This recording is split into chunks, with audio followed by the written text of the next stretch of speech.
Fashion Insider friends, what is up? This is the Fashion Crimes podcast where I cover all things fashion, style, shopping, style inspiration, and interview incredible small business owners who are changing the fashion industry for the better. Yes, I'm the best friend you never knew you needed and the poster child for fashion over 40, and I mean way after 40. Say it with me, fashion and style are your friends, not your enemies. I'm Holly Cates, your favorite personal stylist, and let's keep it real, the only Holly you need to know. Turn it up, because I got a lot to say, and I am super stoked you're here.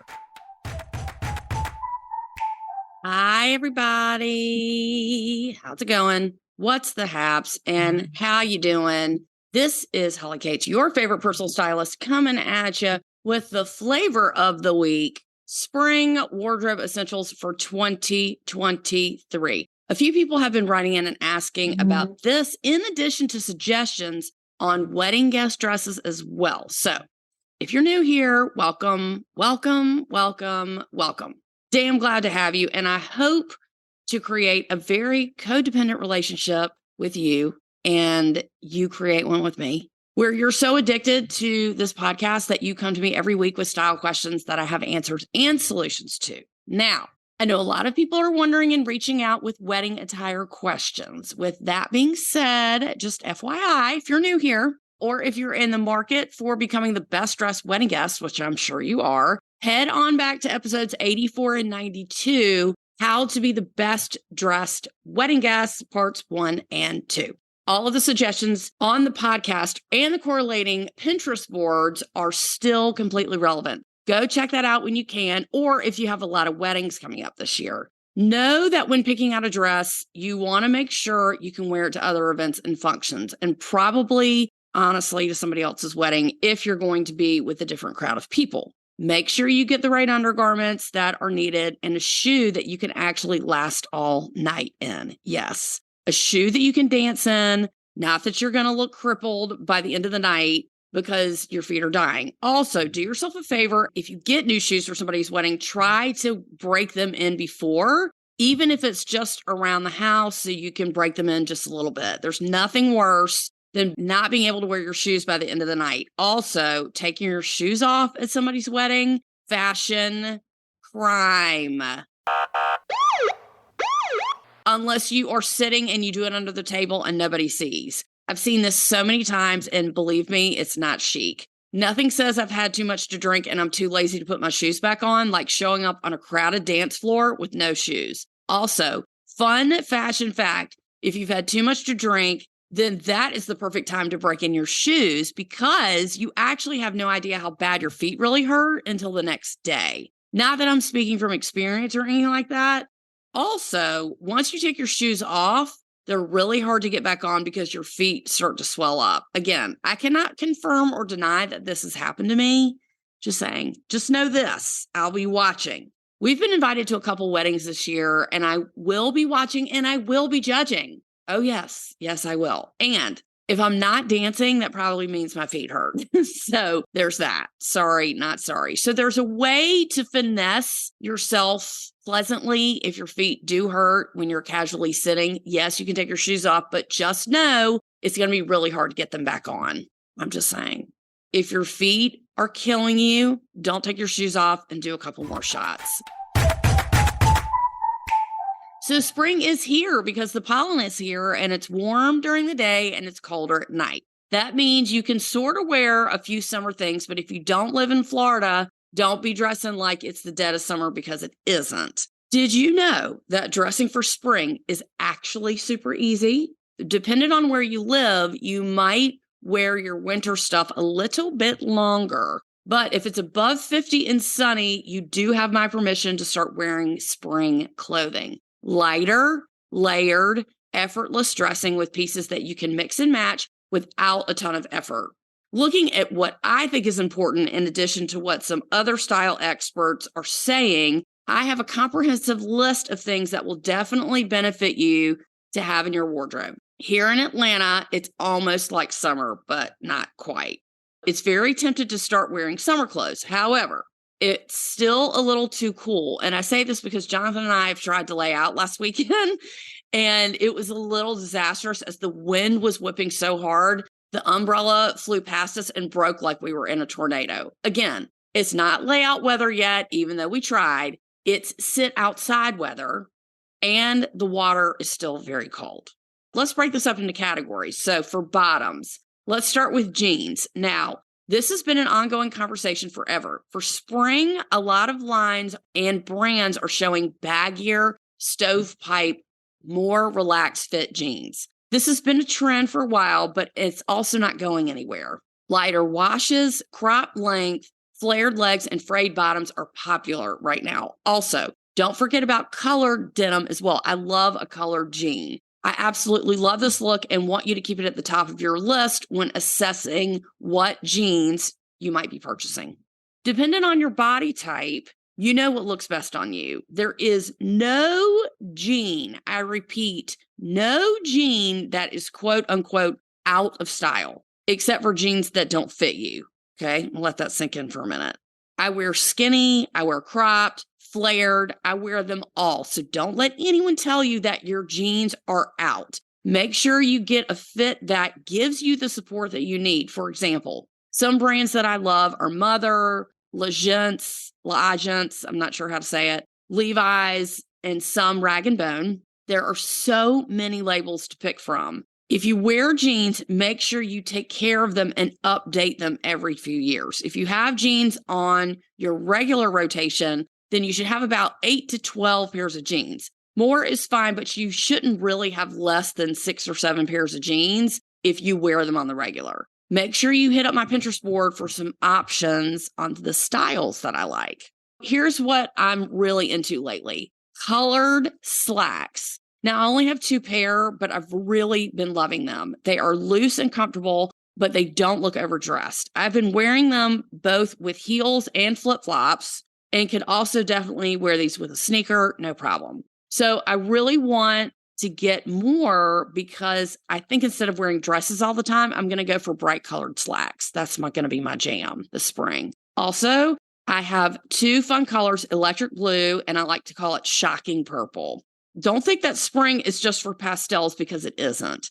So for the past few seasons, color is all the rage, especially neons. So anyway, loving this trend. You can buy separates, of course, but if you want to go for the whole colored suiting trend, this is a surefire way to guarantee so many looks. Wearing it together, of course, but being able to break it up into separates is super chic. Get some loose fitting colored slacks and send me some pics. Also, don't forget the alterations. I have the electric blue velvet Proenza slacks. I also have from Sergio Hudson the super high shocking purple slacks, and Nolan just made me get the matching jacket. I didn't think I needed it, but the jacket is sick and I love it, and I'm going to be able to break it up as well.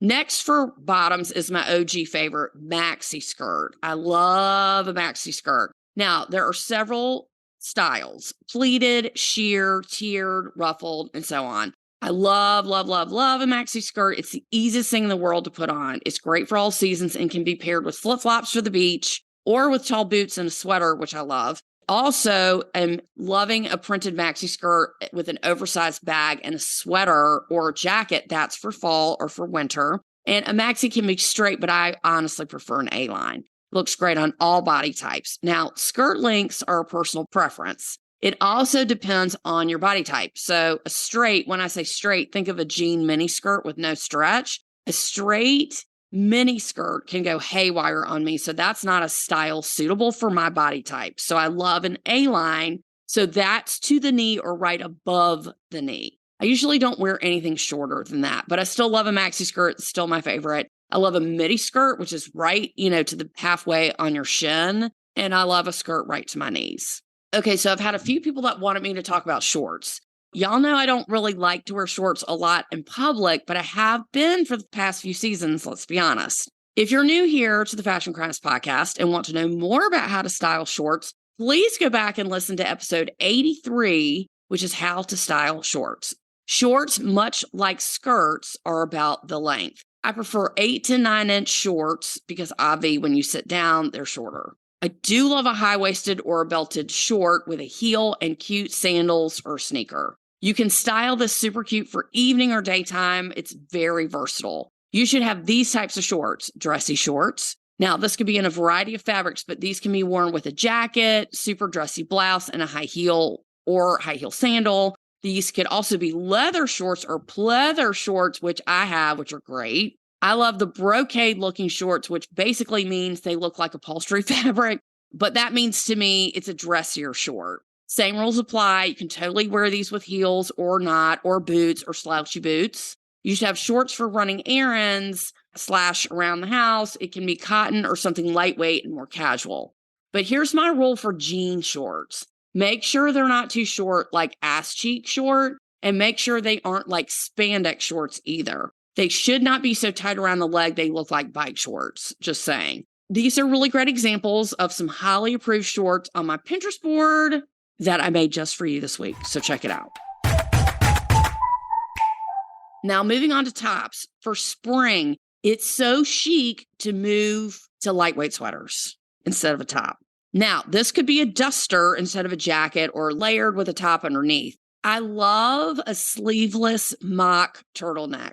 I love a sleeveless turtleneck bodysuit. I love any kind of bodysuit, but that's great with a lightweight sweater. So Staud has some cute ones with bright colors in addition to mauve, which is the house label for Anthropologie. Listen, I'm not mad at Anthropologie these days. They've got some really cute stuff. Essential Antwerp, that's a brand that I just discovered and that I think is very interesting and different. Now, you can do a pullover sweater or a cardigan because those are back on trend as well with a stovepipe jean and, of course, a chunky sweater. I prefer my sweaters to come to the top of the waist, and that actually creates your waist. So I saw a lot of really cute ones at Proenza. I was there the other day. They have them in a bunch of different colors, and then they have them, some are buttoned and some are just pullover. So there's a bunch of cute ones there. You can also do an oversized one, but make sure it's not swallowing you. There are some great ones out there. I really have just been sleeping on lightweight sweaters. I need to get some more. Another thing that is considered a sweater is a knit polo top. So I've seen some by Veronica Beard that are like a rib knit. And I was just talking about Proenza, but they also have a lighter weight, very thick rib knit top that could be considered a lightweight sweater also, which also comes in a dress, which I love. A heavier knit can count as a lightweight sweater if you wear it with a short or a mini skirt or something like that. Also, in style, which isn't my style, can't believe I'm about to say this, is a sweater vest. Yes, I know. I can't believe it either, but it's being shown as a trend right now. Now, if I were me personally, if I was going to wear a sweater vest, it's going to be with a tube top underneath it and super tight leather pants and chunky jewelry. But hey, that's just me. So if you get a sweater vest, try it like that or with a tank underneath and a skirt and a heel. That might be cool too. Also, yes, all the sweater vests from the 1990s, they're back in. What can I say? I'm not happy about it either, but there is a way to give a nod to that trend with trying to look crazy. And if you get a sweater vest, maybe stick to a solid color. So that's a great way to try it out. So I would love to get a black oversized sweater vest, wear it with a tube top, some chunky jewelry. I think that would be definitely different for me. And then I could wear a super lightweight coat on top of that. So that would be a cool look. Yes, the Cosby Show, sweaters, all that shit is back. Don't get a grandma looking sweater vest. Get one that's chic, monochrome, and, try to make it look effortless. That's my advice. In the jacket category, I will give anyone of any size, of any age, this advice. You must own a denim jacket. You must. Now, it's up to you what type of jacket, but I have a light one and a dark rinse. And they're also different lengths. So one is shorter and cropped, and the other one's a little longer and oversized. I will absolutely sign off on a white denim jacket all day long or black all day long, but denim, I think, is what goes with most. You can wear it with anything, a dress, skirt, pants, shorts, what have you, and it's the perfect weight for spring. Put a fun brooch on it. If you have any brooch questions, Nolan is the brooch queen. I love a good brooch too. I have a couple of designer brooches that I put on my jean jackets or some pins. It's not a must, but it makes it fun. Any of you who know me know that Jason Mraz is my boyfriend because we're in love. Anyway, the last time I saw him in concert, he was selling pins. So, of course, I got one and put one on my jean jacket. So that's how I wear it. Now, wherever you are in your shoe journey, this is an absolute must. You have to have a plain white sneaker for spring. Now, if you haven't listened to the episode on how to style sneakers, please go back and do so on episode 128, and that will give you all the styling advice you need about sneakers. But with that being said, you can totally rock a white sneaker, plain white, with just about anything. If you don't have one yet, go to Superga, Converse, Nike, Puma, or New Balance, or Aloha's. I saw that on the Anthropology site as well, too. All these are going to be on my Pinterest board for you, of course. This is probably one of the easiest things to get with a very, very low risk of messing it up, unless you try to pass off a workout sneaker or a running shoe as a fashion sneaker. I think we all know what I'm talking about here. Don't do it. If you cannot tell the difference between a fashion sneaker and a workout sneaker, please ask for help in the store, or please call me, or please ask me. I'm going to tell you the truth, as always. Do not pass off a workout sneaker as a fashion sneaker. Don't do it. In other shoe news, I love a mule for spring as well. They could be high heel or flats, up to you. I have some bright yellow ones that I got from Giuseppe Zanotti. I am a new customer for them, loving those shoes, but that's up to you. This is probably the only flat, if you're going to buy a flat mule, that I'm loving these days. They're super easy and you don't have to think about it much. Just put them on and go. Mules are great because it's too cold to wear full-on sandals, but then your feet can breathe a little bit as well. So when you wear mules, don't wear socks with them, or even those little no-show socks, because then you can totally see them. That's another fashion crime that I've seen. You wear mules with no socks. Just saying. Lastly, when it comes to your bags, for spring, you must, and I say you must have a crossbody bag in a fun color. Understand this. Your bag doesn't have to be so matchy-matchy to your outfit, okay? Meaning, like, if you wear a lightweight sweater and jeans and you want, like, a bright green crossbody, style that with a denim jacket, and that's the way to do it. Use the color as a way to enhance your outfit and do something unexpected. It's fine for an everyday bag if you want something neutral. Of course, obvi, that's going to go with everything, but get a smaller bag that you can take around the city or travel with, or use it to add a pop of color to your outfit. And get an outrageous color, like get a neon or something really out there. No, it's not going to look out of place if you make it look intentional. Okay, so that's the key. If you make it look intentional, it's not going to look whack. So there's that. I have a couple of fringe bags that are fun colors that I love, and I always get compliments on them. So change it up. Now, I don't change my bag a whole lot, but I do change it sometimes.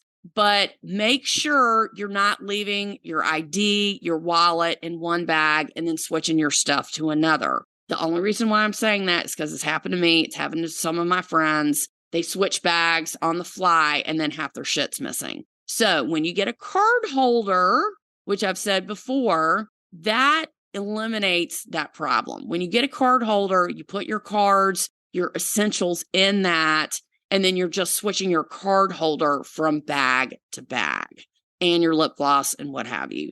That was a lesson that I did learn from Our Lady About Town Nolan, and it's a game changer. I could never go back to an old school wallet. Ever, ever, ever, never, ever. I think that's it for this week. I could keep going on and on and on, but I think I've taken up enough of your time. And it's not just these things for spring. These are just the core essentials, okay? Y'all need to go on my Pinterest board, see what you like, see what you don't like, see what you have already, see what you don't have. And I hope this has been helpful. Of course, there are other things that are must-have, like statement earrings. Definitely, that's something that I've been working on. Colored sandals. I got gifted a pair of hot pink sandals because I covered Cecilia, New York. Please go back and listen to that episode. And she sent me some hot pink sandals. And I'm like, where am I going to wear these? And I'm like, you know what? I'm going to rock them. I'm going to wear these with a white jean. I'm going to wear them with a black leather jean. I don't have any hot pink jeans, but I might get some. But, you know, that's a fashion challenge for me. I'm going to try to rock those sandals. A kimono, which is my jam. I love those for summer, but I also love them for spring as well, if it's going to be like super windy out somewhere. And statement sunglasses, another thing that I've been working on. I have some whack, really cool ones from Jimmy Crystal, New York, but I need some more statement sunglasses. And please understand, when I tell you statement sunglasses, I don't mean high-end designer sunglasses. I mean $15, $35, $65 sunglasses that are super cool that you'll wear with a fun outfit. Don't go ham on those and try to buy all these designer sunglasses. It's not necessary. Get some cheaper ones so then you can get more. Duh. I'm going to add those to the board, so don't worry. If you have any questions, please don't hesitate to write in. I want to say thank you to Laura this week. She wrote in because she wanted to know what to wear to the Kentucky Derby. And y'all are never going to hear me say this, but I've never been to the Kentucky Derby. I've been to a Derby party, and I look pretty fabulous at that. So I'm going to talk about that coming up pretty soon to answer her question, because it is a little bit overwhelming because people are so flamboyant and pretty out there. So I might give a few suggestions on that next week. Keep writing with your questions. Sign up for our email list. Email me, Holly at Fashion Crimes Podcast, Holly at Hollycat Styling. So many ways to get in touch with me. So many ways to bond with me. So many ways for us to be best friends. Follow us on Instagram, Hollycat Styling and Fashion Crimes Podcast. Hit me up. Let me know what you're thinking. Let me know how you're doing. I hope you have these spring wardrobe essentials, and I hope this helps. So let me know if I've forgotten something, if there's something else for spring that you think is a wardrobe essential that I did not name, and let our friendship continue. Send this to someone you love. Send this to someone who you know needs fashion help. We all need a little help out there in the world, myself included. And I hope you have a fabulous, fashionable week. This has been Holly Cates, your favorite personal stylist, and as always, the only Holly in your entire life that you need to know forever and ever. Y'all have a great week. Thanks for tuning in. Bye.